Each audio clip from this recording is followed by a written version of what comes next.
to Minds and Money Global.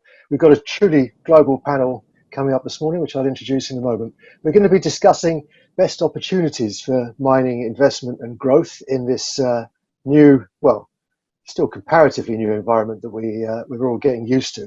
We've got about 50 minutes. We've got an excellent panel. If anybody out there listening would like to ask questions, I urge them to use the chat function, which is in Zoom. So you should be able to see that at the appropriate point of your screen. I think we've all got used to Zoom by now. So my name's Graham Dallas. I represent the Toronto Stock Exchange and the TSX Venture Exchange, based in London, covering markets in Europe, Middle East, and Africa. And on the panel this morning, we've got 5 experts from the buyer side. Markus Bachmann, who's a fund manager at Craton Capital. Ignacio de Calonje, who's Chief Investment Officer at the IFC. Jason Chang, CEO and Managing Director at EMEA Capital in Hong Kong. Verne Grinstead from Appian, who amazingly is here in the UK.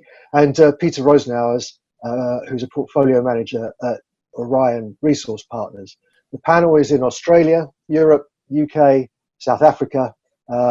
So an unbelievably, I guess, a very positive byproduct of the disruption caused by the virus to have such a diverse and global panel.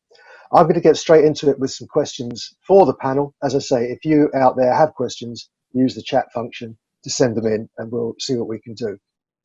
So the first question I have is, what do we think the sort of recession we have looks like? Is it one of those U-shaped, V-shaped, L-shaped, let's hope not, recessions? Where do people think what will be the speed and the shape of the recovery as it comes? And I'm going to try and do this in alphabetical order. So Markus, if you could go first on that one, please. Thanks so much, Graham. Truth to be told, we don't know. And the V shape that we can sort of like forget about.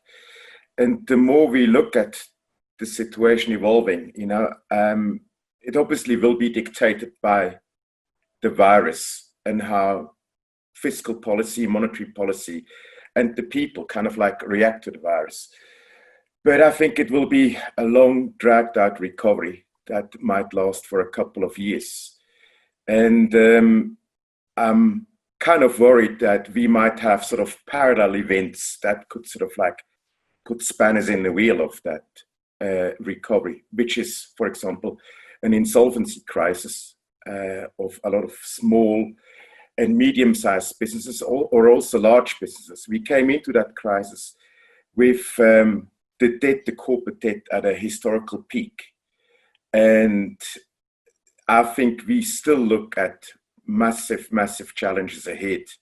And it's probably, from my perspective, impossible to say how that will unfold. But I expect a very patchy, rocky road, and it will be different in different parts of the world. China will be different compared to the US or Europe or emerging markets. But I think we have to be prepared for a lot of kind of like challenges that might kind of like face us over the next year or two. Ignacio, would you like to build on that? So yeah, I mean, I agree with Markus. Who knows? It's unprecedented, this type of situation. Frankly, I think one likely scenario is that we have I suppose, a square root type of sign, where we will have or somewhat of a square root, where we will have obviously a rebound, and we've seen that in China and other places relatively quickly. But I think the key issue has been the level of debt and leverage that is being put on by countries and businesses, which will inevitably have an impact, at least in the medium term, in terms of a full recovery. So there might be, and we are seeing in certain countries, a bounce back in terms of when businesses go back and customers and consumers go back. So there will be a bit of a rebound for sure, but then how the economies developed in the medium term, given the amount of leverage on both corporate and state balance sheets, is a big question mark. And I think a likely scenario is that it will take a long time to de-lever, and during that time, it's going to be potentially a very long process of low growth for the time being. Jason, what's the view from Hong Kong? Yeah, thanks. Look, I share a very similar sentiment as Markus and as Ignacio as well. I think we are just at the start of quite a prolonged event here. I think it's pretty clear. If you look at what's happening in Hong Kong, we were doing extremely well by the end of February, March. We were virtually zero infections, and suddenly, in the last 2 months, the rate of infections have increased fivefold, right? We are now getting better again, but I think what we're going to see is going to be a lot of ebb and flow. You'll get better, and then you'll get worse again as you sort of lift the restrictions until a vaccine is found. But again, the estimation is that you're not going to get a vaccine for some time, and once you get it, it's going to not be completely foolproof. So I think for us at EMR Capital, as we think about our businesses and portfolio, we are positioning ourselves for the next 18 months to be in some form of lockdown. So that's obviously going to create a lot of logistical, physical issues for all of us on this screen.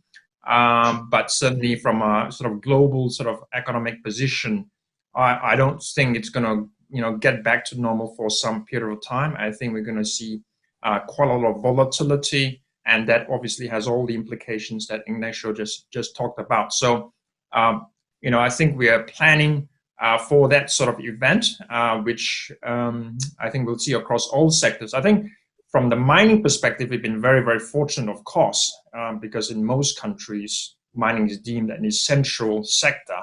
So we haven't stopped working right across all our mining operations. So that's been very, very fortunate. We haven't stopped producing. We've been working 24/7 across all the sites. So it does remind us then, the importance I think the mining sector plays, I think, in the global economy. Indeed. And I'm going to come to that in a minute. But while we're sort of still prognosticating about the recession, Verne, would you agree broadly with the others so far? Do you have a different view on the shape of the likely recovery? No, I would agree with the others. But to answer your specific question that you said to us, is it U, V, or L-shaped? I think that it's going to be a sort of a L shape with a gentle 45-degree angle going up after that. So I don't think it'll be as dramatic as L, because unless the economies start picking up and people start going back into their offices and feeding the local business providers, it's going to be rather bleak. So the economy needs to get going. The levers need to be pulled to get people moving and investing and consuming. But on a more narrow mining industry level, there is a bit of a V-shape happening. There is a lot of expenditure going into infrastructure, which is sucking in bulks and base metals. This recent state of California announcement of $500 million going into a whole new rollout of EV charging depots and units, suggests that there's going to be a lot of demand for certain types of base metals and battery storage and EV type minerals. So I think there you could see something of a moderate V shape. And last but not least, Peter, what's your point of view on this? Thanks, Graham. I think there's consensus amongst the panel that it's going to be a protracted period. I mean, I think the US Federal Reserve announced last week they'll tolerate inflation at above 2%, which is quite amazing for a central bank. And looking at Prime Minister Abe's people analysing, what did he achieve during his period as Japanese Prime Minister? One of the things they failed to achieve, or the Bank of Japan failed to achieve, was sustainable inflation. So, if you look at the world's major economies, I think between Japan, UK, Germany, Italy, they're all spent around 50% of their GDP in various forms of stimulus. So there's an enormous amount of money being thrown at this issue, and that changes the backdrop and will probably create some distortions Yeah, in the market in which we operate. So, for instance, one might say that the gold market is somewhat distorted at the moment, but there are opportunities created in the base metal markets. And as Jason said, lockdown in some form, you can see that in the physical flow of commodities in terms of Latin American logistic chains and lockdowns is already having a big impact in base metal concentrate. Treatment charges, just as an example. So, look, I think we're going to have an extended period here. Yeah. Yes. Yeah. Interesting. I mean, this was basically going to be the obvious next question. The question that I guess if anyone's watching, what the people are interested in is what does this recession mean for mining? I mean, it seems to me that there are lots of different recessions going on in different sectors of the economy and in different geographies around the world. And some of those, I guess, are more meaningful for the mining industry than others, but all of them will have an impact to some extent or another. So I'm going to go through, I'm going to stick to my order because otherwise I'll get confused. Markus, what does this recession and the eventual recovery from it mean for mining? Gold has done great, or possibly the dollar has done badly, depending on how you want to look at it. But what other commodities do you think might will stand to benefit or to suffer? Look, short term, it's very difficult to say, but I think we are just at the beginning of a very significant inflection point. Maybe we take sort of like a step back and look at the big picture. There are multiple sort of like factors that will dominate probably the scene over the next couple of years. I think the entire sort of like setup, the supply chain will be probably reorganized. That the various sort of like time zones or economic blocks will try to become more independent, let's say, from the industrial hubs in Asia. That is probably sort of the political pressure that will dictate that. That will obviously also result in, let's say, Europe or the US or Asia try to kind of like define their access to the various kind of like commodity markets. It will be good for mining in a sense that I sense also that we are at an inflection point where we, after 4 decades of financial assets sort of like dominating the investment sort of like theme, we have sort of early indicators that sort of like tell us that we could be in a paradigm shift towards more assets that sort of like also represent the collateral. Obviously, the fiscal policy and the monetary policy in particular will play a very dominant role going forward.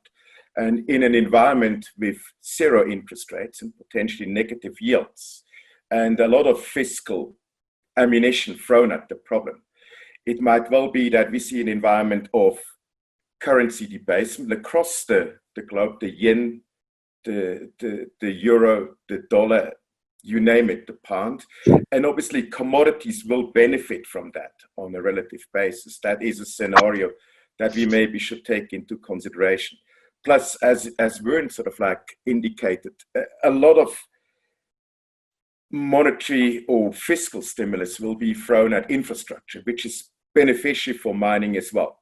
Plus, we have an underinvestment over the past 10 years after the great financial crisis where, the cost exploded and all that. I think there will be a drive for new kind of like mine developments going forward, but it will take time.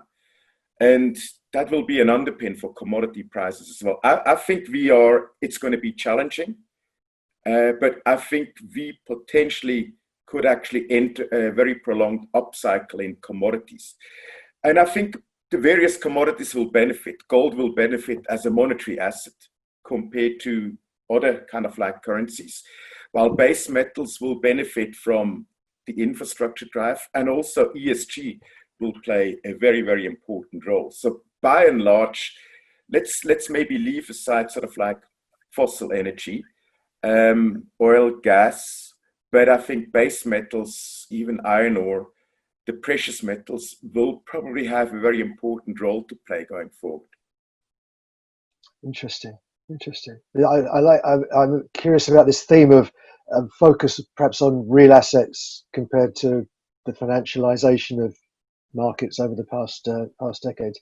Ignacio, can you share with us your point of view? Yeah, so I agree with Markus. Maybe just to pick up on the theme that I think he touched on is, and Verne, I think you mentioned it before, how this particular crisis is also coming in conjunction with obviously an energy revolution, and how, and again, let's see how the US elections go this autumn. But Biden's sort of Green New Deal.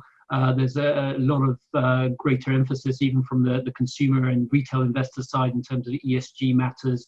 And so how I think we'll be seeing this crisis accelerating even further the decarbonization. We've seen actually some of the larger oil and gas companies such as Shell and BP make significant announcements in terms of their commitments to renewables, electric vehicles, etc. Partly to do with where oil prices went and some views in terms of long term on oil and gas prices. But I think this crisis will just accelerate that movement. And so from a mining perspective, obviously that's going to be benefiting all those quote unquote green minerals that already have been the darling in the past of the market. So I think that's going to be an interesting dynamic, as well as the ones that Markus referred to. Thank you. And Jason, tell us how what do you think? Gold and precious metal has been strong. Other commodities that you think are going to change in response to the conditions that we're going through on the down and then the upside? Yeah, our view in general is that the long-term thesis remains the same. I mean, long-term in terms of the demand side really shouldn't change long-term. Short-term, you're going to have some disruptions on some commodities, not all, but almost certainly supply is more impacted. Right? You've seen that in copper, you've seen that in iron ore and a few other things. So it does demonstrate, I think, that again the emphasis and the importance of the mining sector. We have been producing throughout this situation. In terms of commodities, we like copper and gold. We like hard coking coal and we like potash. So that's our focus at EMEA Capital. And gold you've touched on.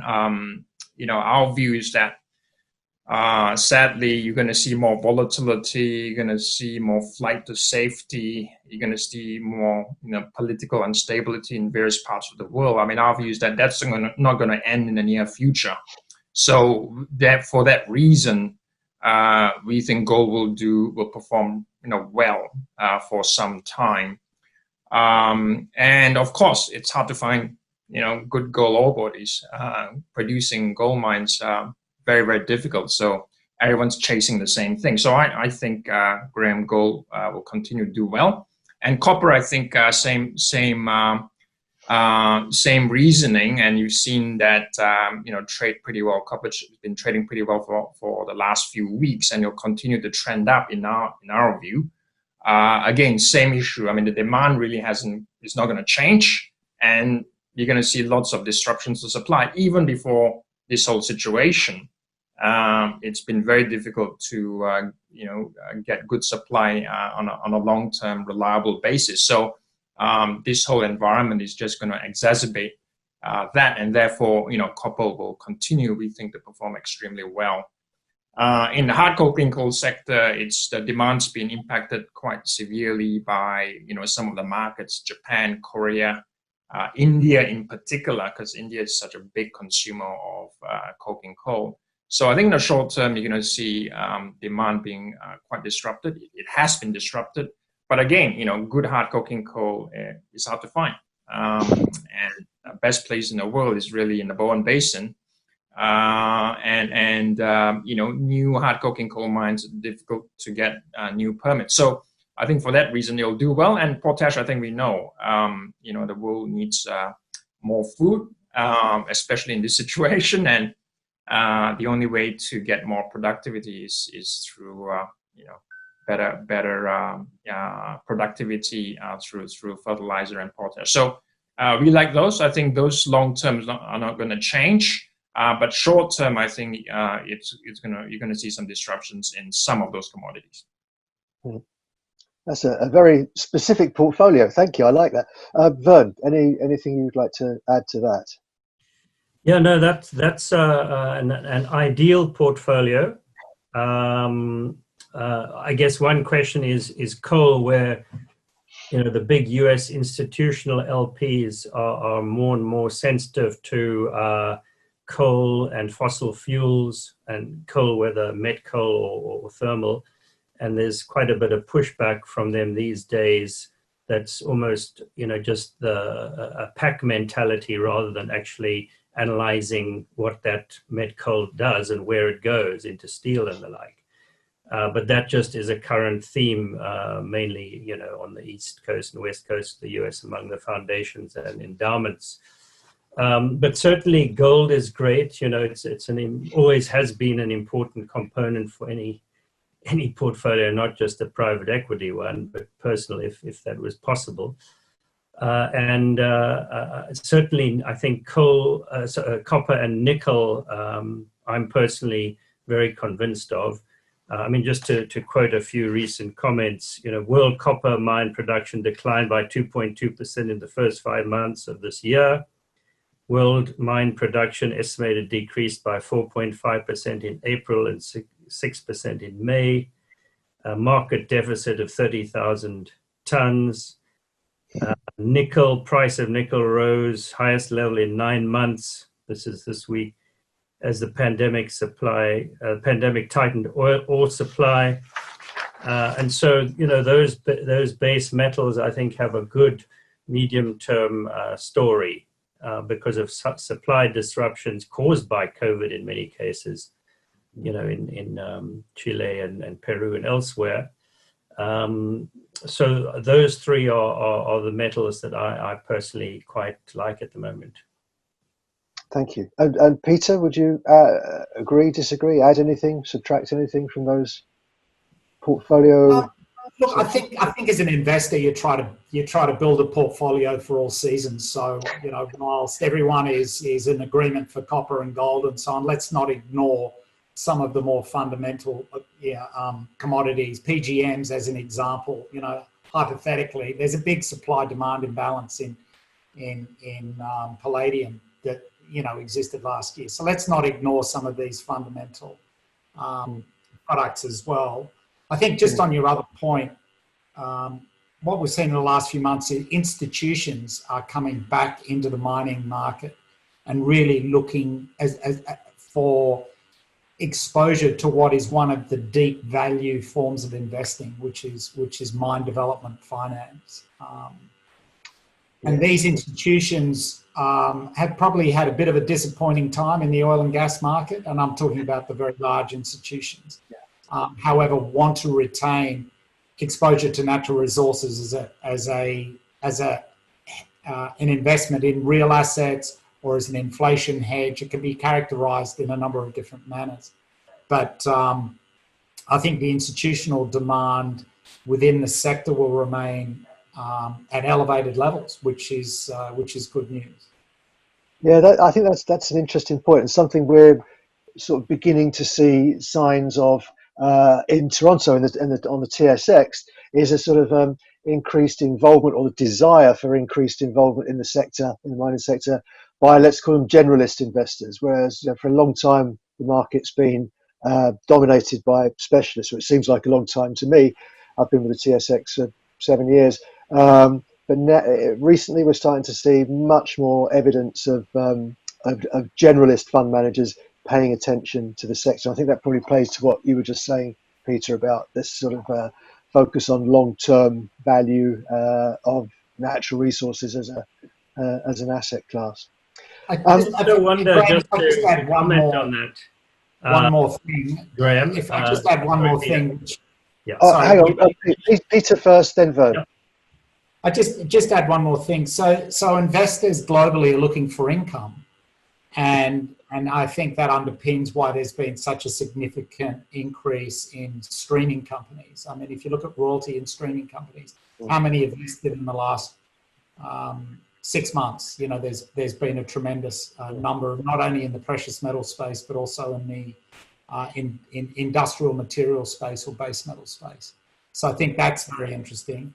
And then that in itself affords mining companies the ability to look at different types of financing, where there are some, you know, very cost-effective forms or very low cost of capital forms of financing, and available in the form of precious metal streaming, as an example.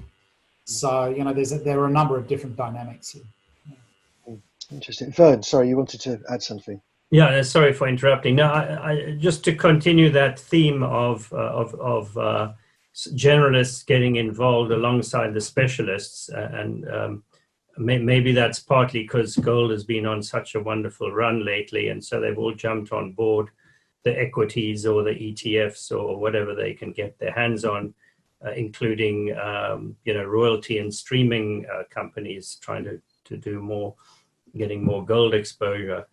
And one has heard of several West Coast investment houses which basically... And we're back again, I think. I think we're back again now. Verne, we were talking about the new involvement of generalist fund managers in the mining sector from the buy side, and I think you had something to add on that. Yeah, I think just continuing that theme is with a lot of the institutional investors moving away from oil and gas and fossil fuel type investing. You wonder to what extent they might be reallocating more towards mining and minerals to retain their appropriate real asset weightings in their portfolios. This is more looking at the sort of endowment and public pension plan foundation view of the world with a, you know, with an endowment type portfolio. And so it'll be very interesting to see if they want to start increasing allocations to, you know, private equity in mining and away from private equity in oil and gas and energy, which to date, according to Preqin, seems to be around 90% of all private equity in natural resources goes to energy and oil and gas plays, with mining being around 5% or less. So in some, you know, to some extent, that suggests the potential for a lot more capital going into mining investments and mining PE firms and vehicles. How interesting, how interesting. Because of course there are substitutes for oil and gas, but there's not much in the way of a substitute for a metal.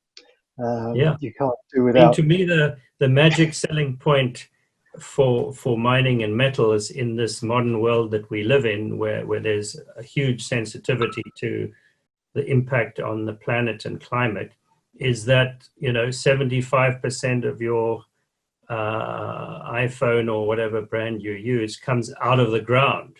It doesn't just, you know, develop in a laboratory. Yeah, no. Interesting.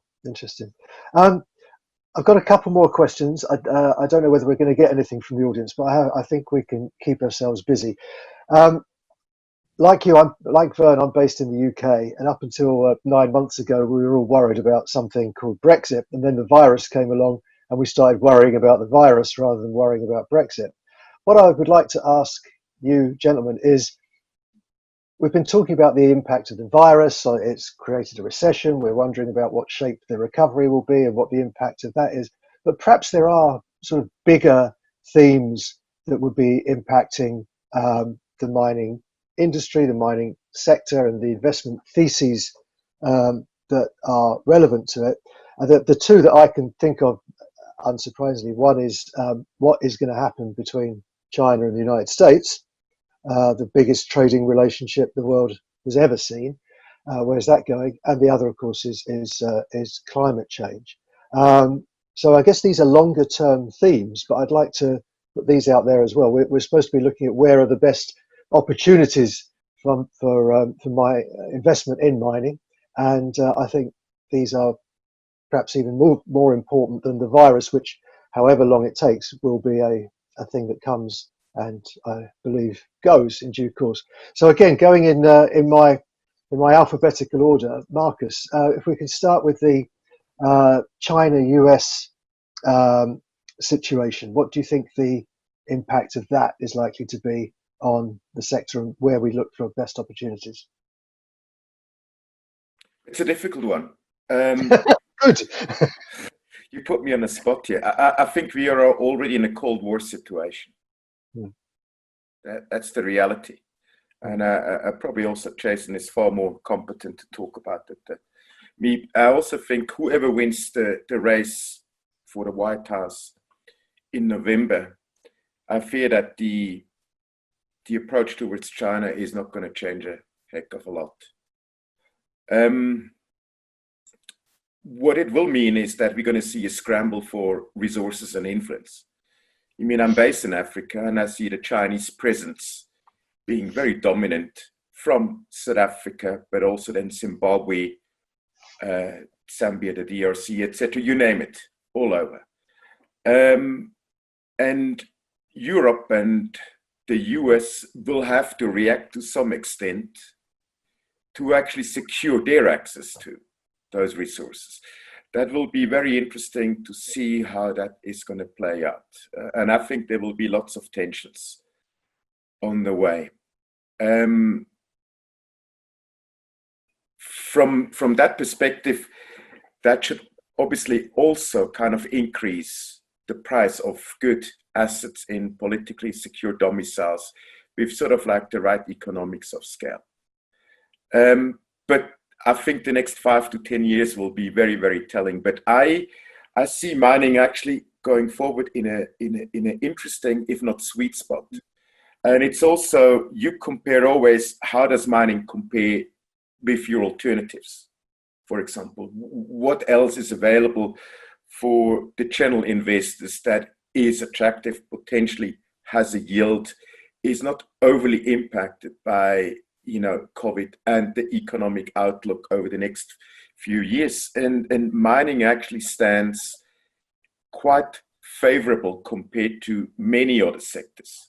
And to some extent, and maybe I get sort of shot at for that, but to some extent, mining has certain parallels actually with tech these days. Because tech is also defined by a relatively strong balance sheet and strong free cash flows. And that cannot be said about the rest of most of the sectors. And hence, I'm not surprised that the attention of investors maybe will stay on tech and will increasingly probably also go towards mining. And mining still is very much misunderstood by a whole generation of investors because they never had to worry about.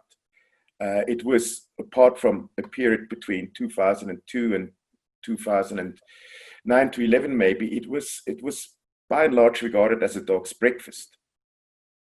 But I think the tables have changed. And when you also look at certain ratios in terms of gold, silver price, mining company versus S&P, NASDAQ, the Dow, etc., that is all shifting. And these are often kind of like very long-term inflection points. So it will be interesting to see. I'm relatively positive.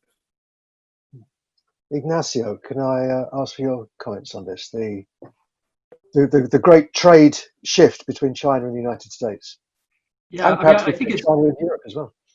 Yeah, I think it's just indicative of again, it's I think this crisis is just accentuating trends which are already there, which is basically greater protectionism, inward-looking sort of economies, etc. And so I think the China-US sort of trade war has to be inserted into that sort of more general narrative, which includes Brexit and other things.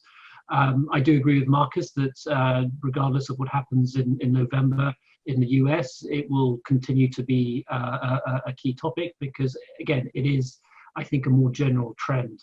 And so I think that will imply It will have, I think, some positive consequences for the mining industry, as Markus said. I think competition for resources and the like, which is, I think, positive. I suppose on the negative side for the mining industry is we will continue to probably see some level of uncertainty in terms of regulation, exports, sort of tariffs, etc., which will create continued uncertainty as different powers, US, China, etc., jockey for position in that sort of continuing Cold War, as Markus called it, which I think is probably an appropriate term. So I think on the one hand, competition for resources is good for the industry. But on the other hand, that continuing jockeying for positions in that sort of Cold War, I think will be an issue. And again, it won't just be the US and China; it will involve the EU. It will involve other countries playing that game. So that's going to be a bit of a ride, I think, over the next years or even decades. Thank you, Jason. You're in the epicenter, or one of the epicenters of the discussion. We haven't got anyone based in Washington on this call, so Jason, it's over to you to provide the view from the middle of it all, to the extent that you can. I'd be interested to hear your views. Yeah, thanks, Graham. I mean, one positive thing about the mining sector is that the demand equation long term is not going to change. Right? I mean, countries and the world will continue to grow. So we know that demand for core commodities is continuing to grow, and in certain commodities faster than others. My view is that supply, there's going to be more disruptions as a result of whether it's the epidemic or whether it's global political tensions. And it's going to be disrupted because there's going to be more regulation, there's going to be more barriers for capital going into certain countries, into certain zones, into certain commodities, right? So that means it's a net positive, perhaps you could say for the wrong reasons, for returns on mining. So it's going to be quite commodity specific. So what we've got to be watchful of as investors is just about investing into certain countries would, therefore give rise to more scrutiny depending on the investor, depending on the buyer, depending on the location of the actual operation. But overall, my view is that, again, for certain commodities, definitely a net positive, because I think you're going to find supply of those commodities, going to be increasingly difficult, increasingly costly over time. In terms of country-to-country politics, my view is that ultimately the major economies, and that includes the US and China, will get to the right place ultimately, because it has to, by definition, as they say, reasonable people acting reasonably will get to the right place. And I have confidence that lots of reasonable people in both countries, and certainly, my view is that the Chinese have been in this business for a long time, and so have the US. We can look back at history, how things turn out. So I do have confidence that we'll see some short-term volatility, whether it's US, China, or Australia, China, or New Zealand, China. I mean, we're seeing similar sorts of things. I mean, you think about Australia, for example, right? A big portion of the exports go to one single country. So Australia is quite dependent on China for its future prosperity, and China similarly dependent on Australia for iron ore and many other things. So I do believe that there won't be a structural interruption on a permanent basis, but no doubt in the short term, as both countries find their way around some of this politics, we're gonna have to be very watchful of that. So I think mining is in a good place. So I do agree with Markus and Ignacio that mining is in a good place because ultimately it is an essential service. We all need those raw materials. That's not going to change. But we do, as investors, need to navigate around the regimes in the short-term environment. Understood. Verne, do you think, everyone's broadly actually very positive on the sector, but Verne, do you have specific geographical ideas about this? Perhaps in a more disrupted world where regulation and other factors are going to have the potential to impact actual trade flows. Do certain mining jurisdictions, in your view, Verne, benefit? I'd like to suggest Canada, of course, but other jurisdictions are available. Yeah, well, I think since COVID, certainly in terms of private equity investors, they've become more conservative and would urge you to focus on North America.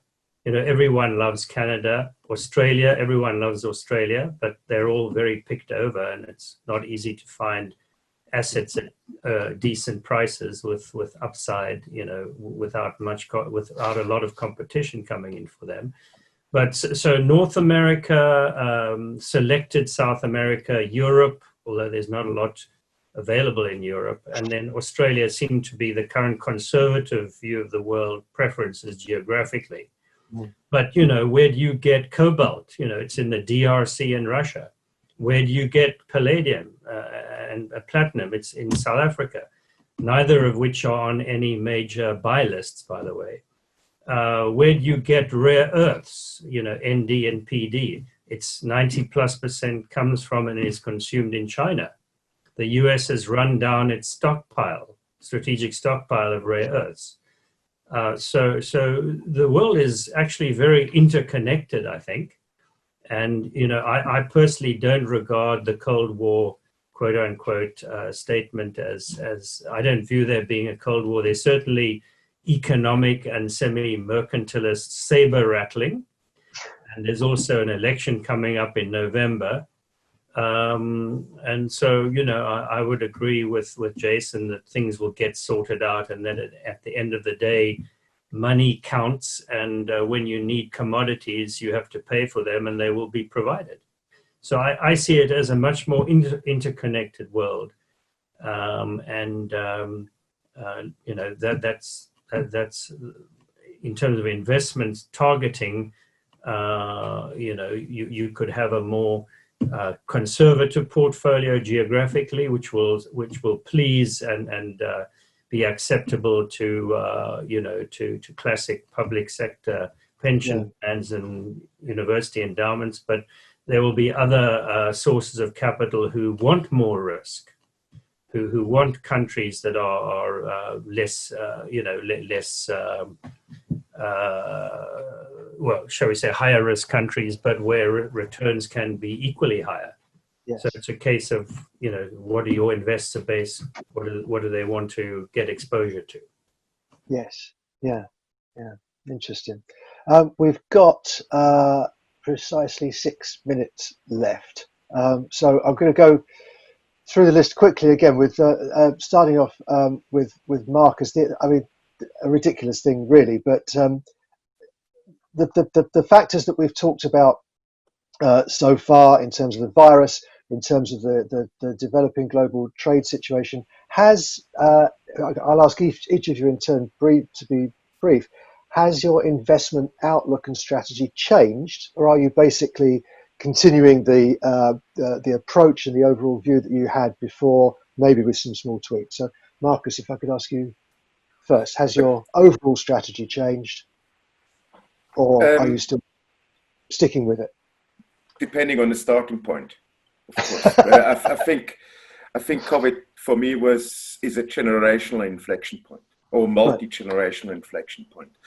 And obviously you have to adjust your investment strategy as you go, because all the moving parts are moving faster and faster going forward. What we do in our portfolios, we kind of practice a little bit more of social distancing, because in an environment that can change in terms of the virus, in terms of the mines in their operating environment, etc.,